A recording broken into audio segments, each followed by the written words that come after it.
Casa, trabalho, correria do dia e descanso. Essa é a minha rotina.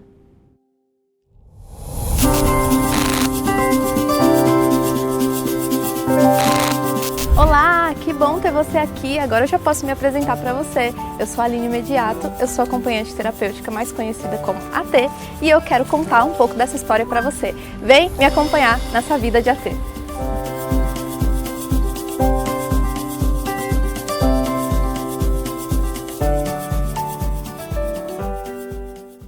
Bom, meu nome você já sabe, eu tenho 33 anos, eu sei que parece que é bem menos, tá? Sou formada em psicopedagogia, sou especialista em autismo e análise do comportamento aplicada, moro em São João da Boa Vista, interior de São Paulo, e aqui na minha cidade eu tenho atualmente uma clínica onde a gente realiza atendimentos psicopedagógicos, psicológicos e intervenções baseadas em arte. Aqui na clínica, atualmente, nós atendemos 7 crianças. Dessas 7 crianças, nós temos crianças com síndrome de Down, crianças com TEA e com distrofia muscular de Duchenne. Nós somos em 5 profissionais. Nós temos uma psicóloga, uma psicopedagoga e 3 ATs, contando comigo. Aqui na clínica, além de atuar como AT, eu também presto supervisões para as ATs que trabalham aqui comigo. Nós temos momentos aqui na nossa semana que a gente senta para discutir os casos, para estudar juntas, e é esse momento que eu presto supervisão para as meninas. E a gente também tem momentos de supervisão presencial, onde eu vou na casa da criança, ou na escola, ou até aqui mesmo na clínica, em que eu faço esse momento de supervisão presencial. Bom dia, Carol, tudo bem? Como é que você tá? Tudo bem, você como tá, Aline? Tô bem também, graças a Deus. E como foi a sua semana? Como é que foram os atendimentos? Deu tudo certo? Bom, essa semana ele tava super bem, se comunicando bastante, tanto com a família quanto comigo. Que bom. Me trazendo coisas que aconteceu no dia dele. Que bom. Chegava, ele me contava, relatava que experiência, sabe? Todo animado, me contando. Parte de mando, realizando pedidos pra mim também, pra família, pra irmã. A direção dele tá super bem. Que bom. E era uma coisa que ele tinha muita dificuldade, Sim, tinha né? bastante dificuldade. Essa parte de comunicação dele era bem falha um pouquinho. E só que eu tô com dificuldade um pouquinho no treino de raciocínio matemático. Pode falar que eu te ajudo. Eu montei aqui a planilha dele, né, da sequência, que a gente tá trabalhando 1 ao 20. E tem uma parte que fala de randomizar os números. Como que é mesmo, como que eu tenho que fazer com essa sequência. Legal. Pra passar pra ele certinho. Randomizado é quando é espalhadinho, né? Então não é numa sequência, não é um alinhadinho. Randomizado é sempre quando você muda de posição. Muda de posição, né? Isso, Toda tentativa que eu pergunto pra ele, me mostra 3. Você muda de posição. Aí você vem e muda de posição, tá? Certo. Então se o 5 tava aqui, o 5 passa pra cá. E vai mudando de posição, tá? Randomizar é sempre modificar, mudar de lugar. Perfeito. Tá? Então, você continua fazendo normal. Esse tá dando certo? Esse né? tá dando certo, tá? Do 1 ao 10 identifica, agora do 10 ao 20 também já tá pegando fácil. E eu fiquei muito feliz de saber que ele tá progredindo, né? Na questão da fala, isso é muito bom. Porque ele falava pouquinho, né? A mãe tinha que ficar sempre perguntando muito, né? O que ele tinha feito. E ele não conseguia relatar. Não conseguia relatar. Isso é muito bom, né? Pedir também alguma coisa, ele Que bom. se esquivava, tudo. Agora ele pede, ele tentava, não conseguia, desistia. Acredito que então com essa questão dos mandos estarem aumentando, os choros diminuíram. Diminuíram também, que a bom. recusa um pouco. Isso é muito bom. E aí, Carol, tem mais alguma coisa que você queira trazer? Tem mais alguma coisa que você não tá conseguindo fazer? Como é que tá? Tem, Aline, tem sim. Na hora das demandas, né, principalmente a parte de grafar, que eu tenho que me aproximar dele, ele tá fugindo, se recusa a fazer, tá levantando, saindo da mesa. Com certeza, você também está se identificando aí com essa parte aqui da nossa supervisão, não é mesmo? Tem muitas dificuldades que aparecem na hora que a gente está lá com a criança. E esse momento da supervisão, ele é para isso mesmo, para você trazer aquilo que você está tendo dificuldade para o seu supervisor te ajudar a encontrar a melhor solução para o melhor desenvolvimento dessa criança. Bom, Carol, calma. Vamos por partes. Eu vou te ajudar em novas estratégias, porque a gente precisa mesmo pensar no melhor para a criança dentro da sessão. Para que esse programa, para que essa habilidade não se torne aversiva para ele, a gente vai pensar numa outra estratégia para que a gente possa garantir que ele vai aprender o que ele precisa aprender, mas de uma forma bem lúdica, e que isso também não vai trazer, não vai gerar essa frustração para você de não conseguir fazer, de não conseguir naquele momento, né, ter um bom desempenho da criança, tá? Então eu vou te mostrar aqui um recurso muito bacana que a gente vai usar nesse momento da grafia das letras. Perfeito. Antes dele grafar, né, com a escrita motora mesmo, com o lápis, a gente vai trabalhar com esse recurso e a gente vai dividir essa meta em fases. Nós vamos fazer essa primeira apresentação, onde ele vai aprender o sentido da escrita, mesmo sem estar escrevendo, e aí, posteriormente, a gente vai para a grafia, tá? E a gente vai trabalhando essa aproximação sucessiva dessa escrita motora, de uma forma que ele não se torne aversivo e que ele, né, realmente se divirta, que seja prazeroso tanto para você quanto para ele também. Eu vou te mostrar, então, esse material que a gente vai começar a usar com ele agora. Dá uma pausa, então, nesse da escrita motora, já que ele não está querendo tendo essa esquiva. A gente vai usar esse, tá? Então, esse daqui é o seguinte. Nós vamos apresentar as prontidões. Ele tem várias pecinhas de madeira que chama prontidão. Cada prontidão dessa tem um nome. Reta grande, reta pequena, e tem a curva grande e a curva pequena. Você vai brincando com ele, montar um boneco no chão, com essas prontidões, ele vai montar do jeitinho dele, cabelinho, mãozinha, perninha, tudo. E aí você vai ensinando o nome das formas para ele a partir desse boneco, de uma forma bem lúdica, brincando mesmo. Conhecendo pra mesmo. Ele conhecer. Isso. Por quê? Porque ele vai usar, né, essa prancha depois. E aí nessa prancha já tem aqui uma carinha que o propósito dela é ensinar o sentido da escrita para a criança, que começa da esquerda para a direita. E aí a gente vai aqui, ó, montar a letrinha usando a prontidão. Então, ó, reta grande, reta pequena, reta pequena, reta pequena.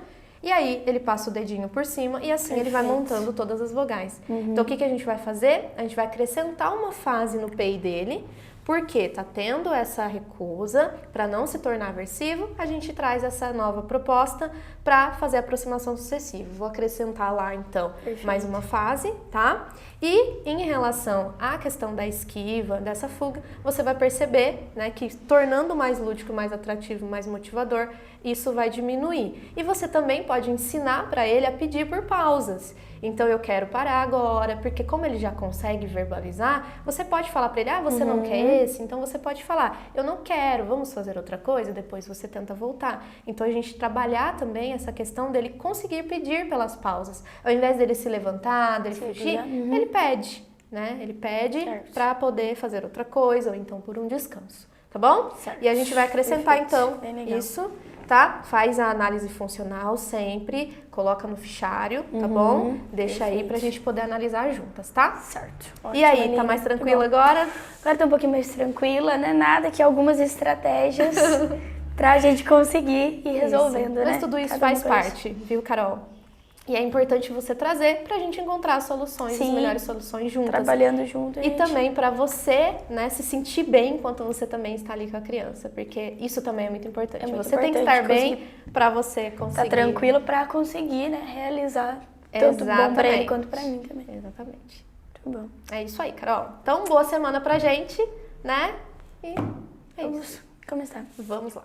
Eu sei que parece que eu tô jogando um monte de informação e tudo tá muito confuso agora pra você. Mas pode ter certeza que ao decorrer dessa série, as peças desse quebra-cabeça vão se encaixar e no final você vai conseguir entender qual é o real papel do AT dentro do atendimento em aba. O AT, acompanhante terapêutico ou aplicador ABA, dependendo da região, as nomenclaturas se diferenciam um pouco. Mas esse profissional, dentro da análise do comportamento aplicada, é o profissional que vai viabilizar todo o trabalho que o analista do comportamento supervisor ele organiza. Ou seja, o supervisor faz a avaliação da criança, monta e elabora os programas de ensino com as metas e o aplicador, o AT no caso, é que aplica esses programas diretamente com a criança. É ele que vai aplicar e que vai ensinar essas habilidades para as crianças. E o AT, ele pode trabalhar em diferentes contextos. Pode ser contexto clínico, contexto domiciliar, escolar, ou seja, onde tem uma pessoa se comportando, o AT pode atuar. Bom, sou Ana Carolina, Fazem 6 meses que eu comecei aqui na clínica.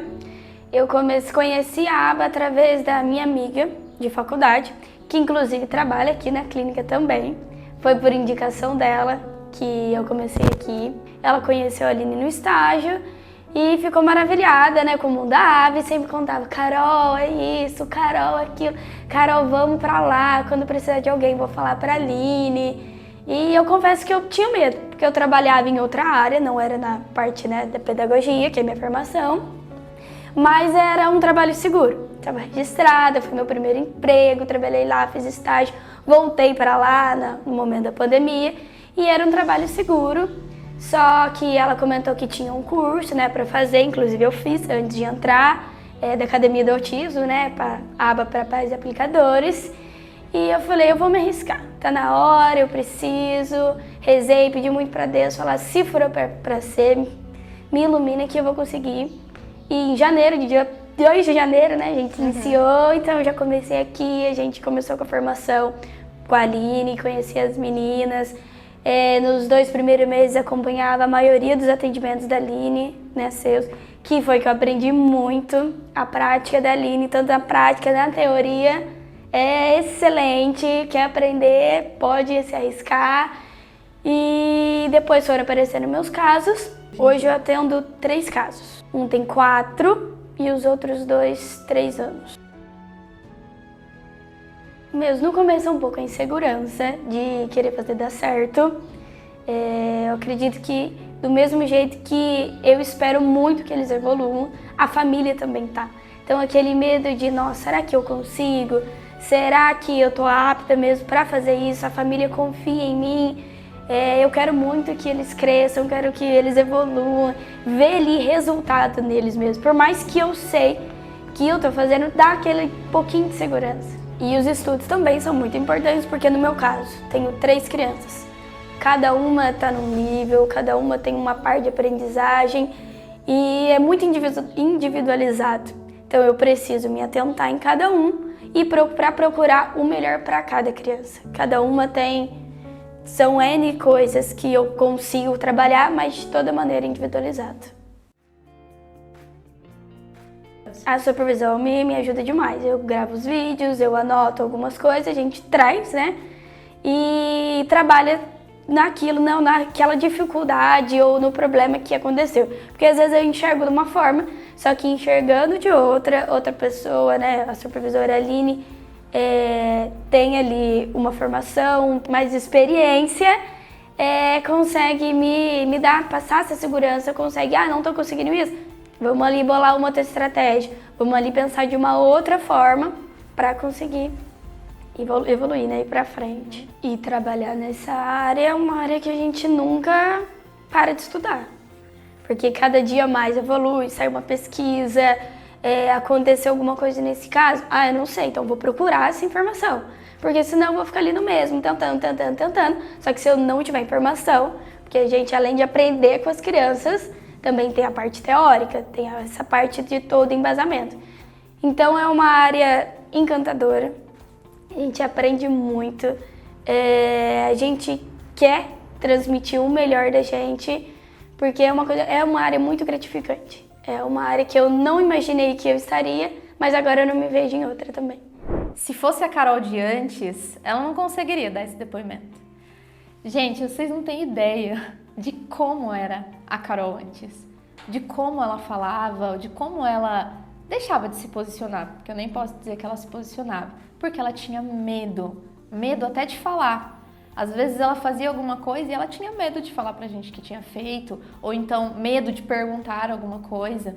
E isso mudou muito depois que aconteceu um episódio, né, da escola, um episódio que fez com que ela crescesse, que fez com que ela visse que ela precisava também de terapia. E isso é muito importante, a gente precisa reconhecer quando a gente precisa de ajuda. E isso foi muito bom para ela. E hoje, todo mundo percebe a diferença, até as crianças que ela atende. Por quê? Porque a gente passa mais confiança para as pessoas. E a gente confia na gente mesmo. E isso também é muito importante. A gente saber e a gente entender o potencial que a gente tem. Bom, falar de formação dentro da análise do comportamento, principalmente do AT, que é aquele que vai trabalhar diretamente com a criança, é falar sobre práticas baseadas em evidência. Então, a pessoa, para atuar como AT, ela precisa ter um curso de capacitação dentro da área da análise do comportamento, que vai ser a área de atuação dela ali com a criança. Ela precisa, então, ter uma formação de no mínimo 40 horas para poder atuar como aplicadora ABA. Eu, particularmente, acho pouquíssimo tempo. O AT precisa ter uma formação sólida, precisa ter informações sobre análise do comportamento, ter esse conhecimento teórico e também ter conhecimento prático, porque quando ele está ali atuando com a criança, ele precisa colocar em prática tudo isso. Então, geralmente, um curso de um final de semana talvez não traga todo esse conhecimento que esse profissional precisa ter. Por isso que a formação inicial, o que é solicitado é que seja de no mínimo 40 horas dentro da análise do comportamento. Mas se você fez um curso aí de 40 horas e você percebe que ainda não está preparado o suficiente, eu sugiro que você continue a estudar e que você se aprofunde mais ainda na análise do comportamento, nessa ciência, para que você consiga gerar de fato resultado nos seus clientes enquanto você realiza os atendimentos. Aqui na clínica, os atendimentos que nós prestamos em intervenção em ABA geralmente são cargas horárias intensivas, então são acima de 10 horas. Mas existem ATs que trabalham com carga horária menores, que trabalham com mais crianças, então a carga horária, a quantidade de crianças que o AT pode atender vai depender muito de como a clínica direciona, porque tem ATs que atendem 4 crianças, tem ATs que atendem 8 crianças, isso depende muito da carga horária. Aqui nós somos em 3 ATs, mas cada AT atende 3 crianças, 4 crianças, por quê? Porque a carga horária é muito grande, as crianças são atendidas aqui na clínica, na escola e na casa, então a gente está há muitas horas com as crianças, então não existe um número certo. Eu acho que o profissional, ele tem que ter essa percepção, eu estou conseguindo com esse número de casos realizar um trabalho com excelência? Então vai muito da percepção do profissional também. O pessoal pergunta muito quanto que o AT deve cobrar no trabalho dele. Vou falar geralmente como que acontece. Para o AT ser contratado, quando o AT termina a sua formação, ele pensa, para onde eu vou agora? Como que eu vou fazer para começar a atuar?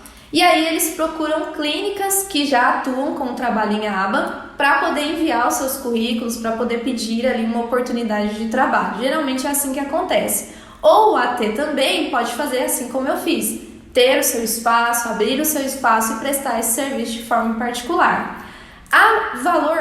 O valor da hora vai depender muito, tem vários fatores que vão influenciar na hora de cobrar essa hora. Algumas clínicas contratam esses ATs, registram na carteira e pagam um salário fixo no mês, dependendo ali da carga horária que é combinada. Em outras clínicas, esse profissional é pago por hora de trabalho. Aqui, por exemplo, as ATs recebem por hora de trabalho. Então, elas têm ali X carga horária com as crianças e elas recebem pelo valor da hora ABA trabalhada.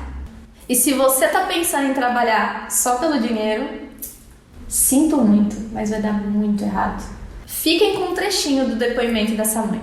Não adianta entrar nesse meio pra fazer de conta, né? Ou você mergulha, entende o que tá acontecendo. Porque é muito sério. Senão não tem avanço. Não tem avanço. E aí chega uma hora que o pai percebe. É, que nem assim, pode não perceber de imediato, mas vão passar alguns anos. Não, poxa, mas não fez tal coisa, não tava no programa treinar tal coisa.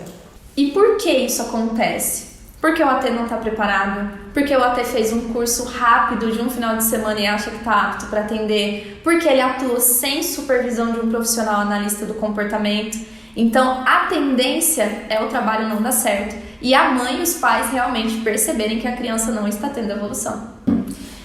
E assim, quando eu não comecei já abrindo a clínica de uma vez, eu passei por várias etapas, né? Foi todo um processo, uma construção. Comecei o atendimento domiciliar, depois eu aluguei um espaço para tirar o trabalho da minha casa, porque eu não conseguia separar as coisas, eu trabalhava até de madrugada, aí eu aluguei um espaço para formar um escritório, aí foram aparecendo os casos, eu tive que montar a sala onde era esse escritório, então eu organizei tudo, depois que eu passei para a clínica, mas nesse tempo teve todo um planejamento financeiro, toda uma organização, porque se eu não tivesse me planejado, com certeza eu teria aberto e teria que fechar, porque não ia ter como manter isso depois. E assim, às vezes as pessoas veem hoje a clínica como ela está, mas não imaginam que quando eu comecei eu tive que fazer atendimento voluntário para aprender com as crianças, para entender um pouquinho de como funcionavam os atendimentos. Eu fiz muitas trocas com as mães. Por exemplo, quando eu comecei a atender como AT, eu troquei o serviço com a mãe, não tinha condições de pagar a supervisão. Então eu falei pra mãe, olha, eu atendo seu filho e você paga a supervisão pra mim. Porque algo que eu sempre achei muito importante foi atuar sob supervisão. Então desde quando eu comecei, eu não ganhava pelo atendimento com a criança, mas a mãe pagava a supervisão pra mim. E isso foi muito valioso, muito importante pra mim no início. Eu sei que você pode ter várias dúvidas, como é o trabalho do AT, como é esse trabalho no dia a dia, a atuação desse profissional dentro da escola, como agir diante de uma criança que fala não na sessão, que não quer fazer atividade. E uma criança que fica ali andando de um lado para o outro, como fazer a intervenção nesse momento? Eu te prometo que se você ficar comigo até o final dessa série, eu tenho certeza que muitas das dúvidas, se não todas, vão ser respondidas. Meu nome é Ana Lívia, eu trabalho há 2 anos na clínica. Então, eu conheci a Aline na escola onde eu trabalhava enquanto eu fazia estágio. Eu estava no meu último ano de faculdade e eu fui mediadora de um dos meus pacientes, né, que eu e a Aline temos em comum. E de início eu acompanhava a Aline junto, né, com esse paciente. E aí a Aline sempre foi muito aberta, ela sempre foi me falando muito sobre a aba. Eu iniciei com eles no tempo da pandemia, então foi um período que só estava indo eles para a escola, então eu comecei a ficar 1 horinha e aí depois a gente foi aumentando gradativamente até chegar um momento em que voltou, né, toda a rotina, mas mesmo assim eu ficava só observando. Eu observava a Aline com esse paciente e ela ia me apresentando a forma, né, com que ela lidava, ela fazia os manejos e sempre, qualquer atitude que ela tomava, antes de realizar com ele, ela sempre, Ana, agora eu vou fazer isso, eu vou fazer desse jeito porque é o melhor para esse momento. Então ela sempre me explicava para eu entender toda a situação e isso começou desde quando estava só eu, ele e ela na sala e aí depois, né, depois de um tempo voltou, né, toda a rotina da escola e aí nós começamos a fazer essa aproximação entre eu e ele e aí até chegar o momento que nós fomos fazer um momento de distanciamento entre o aluno, a Aline e a mediadora, que no caso era eu, mas a Aline sempre foi conversando comigo, me apresentando o que era o ABA, qual a melhor forma de trabalhar. Eu descobri que eu queria trabalhar com ABA a partir do momento, né, em que a Aline foi conversando comigo, um papo bem de amiga mesmo, ela foi me apresentando e eu estava no meu último ano de faculdade, até então eu não tinha certeza do que eu queria seguir, então essa é uma área que ela foi me apresentando e eu fui na prática ali aprendendo e me interessando mesmo, né, porque a gente aprende ali na prática. E aí eu fui me apaixonando, eu me dei super bem também com o aluno, né, com o paciente. Isso ajudou muito, né, porque aí foi toda uma aproximação ali, foi tudo mais fácil para que eu me apaixonasse e me trouxesse para a área.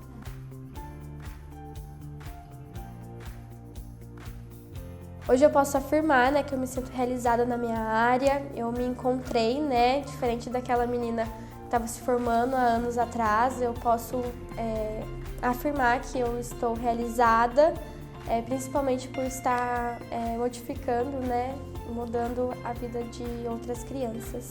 E aí, meninas, tá tudo certo? Tá tudo bem com os casos? Tem alguma dúvida que vocês queiram trazer? Alguma dificuldade?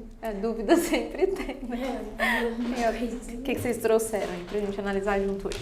Então, na verdade, eu e a Carol, nós estamos com dúvida, né, em uma das metas do MESH Emparelhamento, meta 6. Do encaixe de duas peças. O paciente ele tem um encaixe de 4 peças e a gente acabou fragmentando para 2, então a gente limita isso. Um jogo de encaixe, então a gente acaba limitando, escondendo as demais peças, tirando do alcance da criança e pegando 2 em específico. Como que é esse brinquedo, pra eu saber? É uma borboletinha e encaixe de blocos. Aí é borboletinha e os encaixes é fixo, assim, encaixar as formas. As duas asinhas da borboleta e cada asinha tem duas forminhas. Quadrado, estrela, círculo e um triângulo. Aí dessas 4, vocês limitam ali o campo visual dele e seleciona apenas duas. Apenas duas, seguindo a meta, né? De duas peças. Porque ele não tem um jogo de encaixe só de duas? Não. Tipo uma prancha só pra encaixar o quadrado ou o círculo? Ela tem até eu não sei se a Carol viu, mas é um pequenininho assim, de formas geométricas. Só que é muito raso. Então não é de encaixe, É só de colocar por cima, tipo um pareamento. Isso. E eu acho que é muito difícil pra ele. Aí esse tem 3. Querendo ou não, é mais limitado, mas eu preferi esse da borboletinha, porque ele tem um outro também de encaixe, só que ainda assim é muitas opções e ele ia ficar muito perdido ali naquele momento de fazer Aí encaixe. esse da borboletinha, pelo menos, a gente conseguiu fragmentar ali. E qual que é a dúvida na hora de colocar em prática? Anotação na É. ficha? Como vocês fizeram? Então, Quem que fez a linha de base primeiro? eu fiz. E qual a que linha foi de o base. resultado da linha de base desse Ele não jogo? realizou nenhuma das 3 tentativas. Então ele não faz o encaixe nos jogos. Aí você... Por exemplo, eu dei a demanda e ele levou os objetos para a boca ao invés de... Tá, então você deu uma de instrução, seguir. tipo, encaixa. Isso. Né? Encaixa aqui. E aí ele colocou na boca e não encaixou. Tá. Aí você assim, colocou aqui, né? Na ficha. Que não faz. Blocos. E especifiquei também qual o brinquedo que eu utilizei. Legal. E agora, na hora de anotar na ficha? Então, aí no mesmo dia da linha de base eu já comecei a treinar. Até então estava indo tudo bem, porque ele estava precisando de dica em todas as tentativas.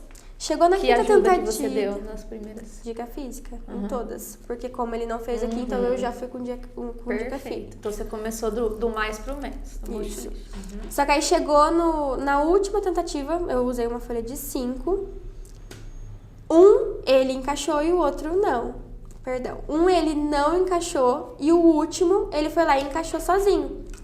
Aí, na hora de anotar aqui, porque como eu estava anotando os dois, né, seguindo a meta, Como ele estava precisando da dica para encaixar o círculo e o quadrado, vocês estavam fazendo. Então foi dica física para encaixar os dois. Aí chegou na quinta tentativa. E agora? Que Eu olhei pra cara dele e eu falei, e agora? Como que eu vou anotar? Aí eu fiz até uma observação aqui e foi que era pra trazer aqui pra supervisão. Porque... e aí você foi anotando as duas. Eu anotei as duas só pra não esquecer. Porque, querendo ou não, ele não fez, porque pra seguir a meta ele teria que encaixar as duas peças, ele não encaixou. E como ele tá Porém, eu fiz a precisando? observação. Não, eu achei que foi ótimo. E foi legal você ter anotado assim também, porque foi o jeito que você achou melhor de anotar na hora. Porque eu fiquei toda perdida. E aí a Carol, na hora de lançar nos gráficos, ela também me mandou mensagem perguntando como que ela poderia lançar, porque ela também ficou com dúvida. Então foi uma meta assim que a gente tá pensando. E o que vocês acham então da gente fragmentar? Então, como ele está precisando da ajuda para encaixar tanto o círculo quanto o quadrado, e se a gente colocar, por exemplo, a meta vai continuar sendo a meta 6, realizar um jogo de encaixe de 2 peças. A gente divide essa meta em fases. Fase 1, encaixar o círculo. Fase 2, encaixar o quadrado. O que vocês acham? E aí depois, né, ele já vai alcançar, encaixar. Ele aprendendo a encaixar o círculo primeiro, depois aprendendo a encaixar o quadrado, ele vai aprender a encaixar as duas Eu formas. percebo também que o círculo acaba sendo mais fácil, né? Mas o quadrado, ele fica Precisa numa posicionar, posição, né? mas ele fica numa posição Na de lado. pecinha, ele não é ali o quadradinho certinho, a gente tem que dar um apoio É, pra virar. então eu a acho pecinha. que isso também acaba dificultando bastante ali o processo. Porque além dele encaixar, ele também tem que observar que a peça ela tá num ângulo diferente. Exatamente. Ele tem que fazer essa estruturação desse ângulo para. O que a gente pode fazer? A gente então faz a modificação aqui, até porque o PEI ele é flexível. Então, a gente coloca a meta, mas na hora que a gente tá ali com a criança é que a gente percebe a realidade, né? Olha, não tá dando certo. Então, eu vou ficar ali levando essa criança a essa frustração constante? Ou então, até quando eu vou ficar encaixa quadrado, encaixa círculo, encaixa quadrado, encaixa círculo, sendo que eu posso começar por uma peça, depois eu posso começar pela outra e depois ela vai aprender a encaixar as duas, consequentemente. Então, isso é legal da gente também abordar nas nossas conversas, por quê? Porque o PEI, ele não é estático, ele é flexível.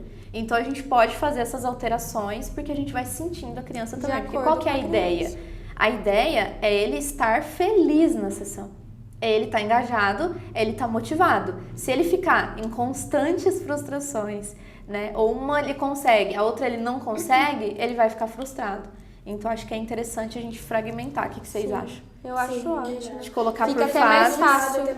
E aí, na ficha, o que a gente faz? A gente faz uma ficha exclusiva para o círculo, atingiu, passa para a fase 2, que é encaixar o quadrado. Depois, vocês fazem a encaixar o círculo e o quadrado. E depois que ele fizer, a gente faz o processo de generalização. Aí com a mãe, com o pai, né? Mas uma observação legal também, que diferente da linha de base que ele levou na boca, né? Ele não seguiu a instrução e levou a pecinha na boca, ele não né? tinha entendido ali o que era Sim, pra fazer, né? aqui em nenhum momento ele... Porque eu realizei, né? Eu acho que as duas primeiras e a Carol, essa última. Em nenhum momento ele perdeu se perdeu ali da instrução E vocês acham que é porque a instrução foi mais direta? E teve o Acredito suporte? que sim, a gente colocou ele no colo. A maioria das tentativas coloquei ele no colo. E quando vocês fizeram a linha de base, ele não tava no colo? Tava. Tava? E mesmo assim ele não fez? E agora vocês percebem que ele no colo ele fica mais atento? Sim. Mais atento. Ele já, às vezes, até se posiciona, já chega Ele mais se sente à pertinho, vontade, e a gente ele consegue fica realizar. bem mais controlado, calmo, porque ele na sessão ele tem o costume de ficar correndo bastante de um lado para o outro, andando, buscando acesso a itens a todo momento, por isso que a gente acaba também posicionando e tirando foco e trazendo ele para o colo é uma forma de trabalhar concentração, né? E ele fica bem... Vocês percebem que com essa estratégia de trazer ele pro colo, ele fica mais concentrado. Sim. Fica mais atento no que tem que fazer. Ele espera o reforçador. Não fica buscando tanto assim, se recusando. Ele fica no colo. Ele olha para o que tá fazendo com mais Legal. facilidade. Eu vi isso nos vídeos, eu achei muito legal isso.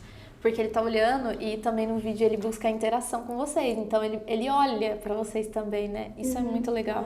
E é uma interação, né? Uma atenção conjunta que tá parecendo bem espontâneo, né? Não tá precisando nem vocês ficarem, olha pra mim e tal. Tá muito espontâneo. Eu acho que isso é bem legal. Então a gente vai aumentar essas fases. Então a fase 1 vai ser realizar encaixe do círculo. Isso, porque ele é primeiro. E depois vai ser realizar encaixe do quadrado. Tá? Aí vocês vão passando, vai me falando como que tá, tá bom? E se a gente precisar... E aí continua com o procedimento de dica do mais pro menos, do Most to List, tá bom? Uma coisa que eu queria também falar pra vocês é que o lançamento dos gráficos tá ok, tá? Vocês estão lançando tudo certinho, consigo acompanhar todo o processo e também elogiar o procedimento, os procedimentos que vocês estão fazendo.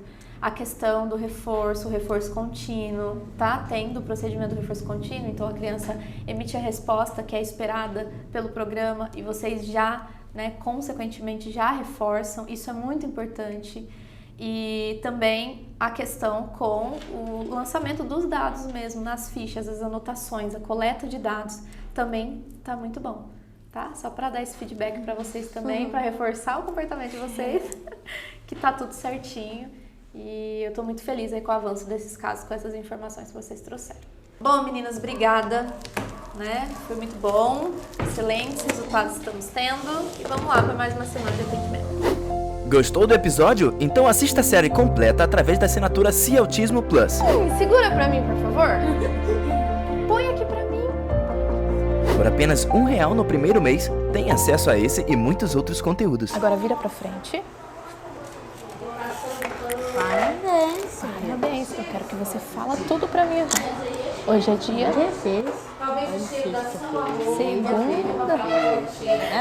Segunda-feira. Você quer que chegue sexta-feira, é? Ah, vovó. É, mas hoje é segunda.